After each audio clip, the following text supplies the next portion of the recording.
Pourquoi est-il plus difficile d'emmener un sous-marin au fond de la mer qu'un vaisseau dans l'espace?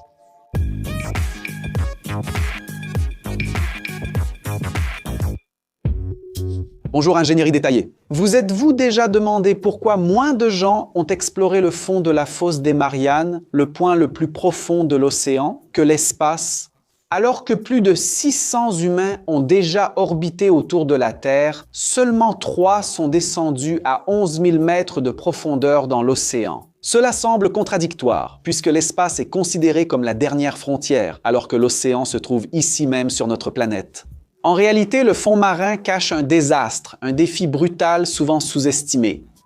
La pression. Alors que les vaisseaux spatiaux affrontent le vide, les sous-marins font face à des forces capables d'écraser l'acier comme s'il s'agissait de papier.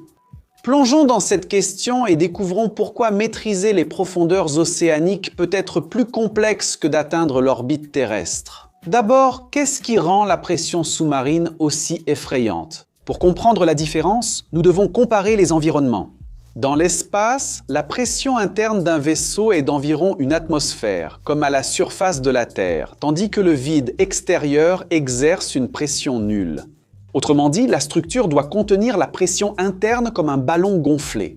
La pression que la structure doit supporter est la pression de l'intérieur du vaisseau vers l'extérieur, soit seulement une atmosphère. En revanche, au fond de la mer, la pression extérieure est écrasante. Tous les 10 mètres de profondeur, l'eau ajoute une atmosphère de pression.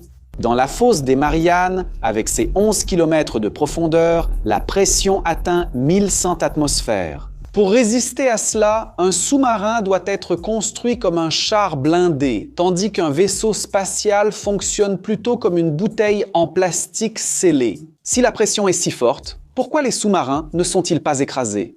Pour résister à une compression extrême, les sous-marins utilisent 2 secrets, la forme sphérique et l'utilisation de matériaux exceptionnels. La forme sphérique est la géométrie qui répartit le mieux les forces de manière uniforme, en plus d'utiliser du titane ou de l'acier à haute teneur en alliage, traité thermiquement. Le submersible Limiting Factor, qui a atteint la fosse des Mariannes en 2020, possède une coque sphérique en titane de 90 mm, soit 9 cm d'épaisseur, pour protéger seulement 2 personnes. Même ainsi, une seule vis mal installée ou une soudure imparfaite entraînerait une implosion instantanée. Un vaisseau spatial comme la capsule Crew Dragon de SpaceX utilise de l'aluminium léger et ductile de 2 mm d'épaisseur renforcé par des composites de carbone. Sa fonction est de contenir une atmosphère interne, pas de résister à des forces externes.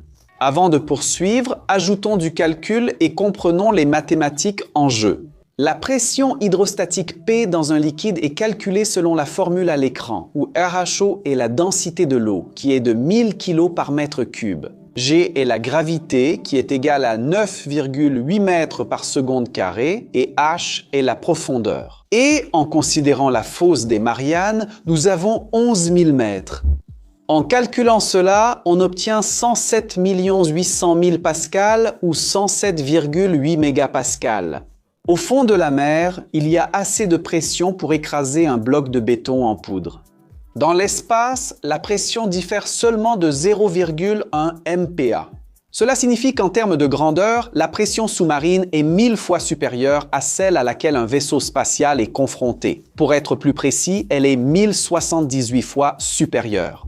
Si un vaisseau spatial a une fuite, l'air intérieur s'échappe dans le vide dans un processus relativement lent. À l'inverse, un sous-marin au fond de la mer subit une implosion. L'eau, incompressible, s'infiltre dans la moindre fissure à grande vitesse. En 1963, le sous-marin nucléaire de surface USS Thrasher a implosé à 2400 mètres de profondeur. Cette pression a écrasé la coque du sous-marin en à peine 0,1 seconde, le réduisant à un tas de métal de la taille d'un réfrigérateur. Un autre exemple est celui du submersible Titan en 2023 qui effectuait une visite sur l'épave du Titanic et qui a implosé à une profondeur d'environ 3350 mètres selon les analyses effectuées, soit une pression de 32,8 mégapascal. Et les matériaux? Pourquoi ne pas utiliser de titane dans les vaisseaux spatiaux? La question c'est que dans l'espace, chaque gramme compte.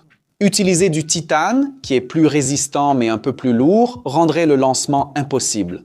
C'est pourquoi les vaisseaux spatiaux privilégient des matériaux légers, comme l'aluminium, les composites de carbone et les céramiques thermiques. Les sous-marins de grande profondeur, eux, sacrifient la légèreté pour la résistance. Si tu es arrivé jusqu'ici et que tu as aimé la vidéo, profites-en pour t'abonner si ce n'est pas déjà fait, laisse un like et active la cloche des notifications.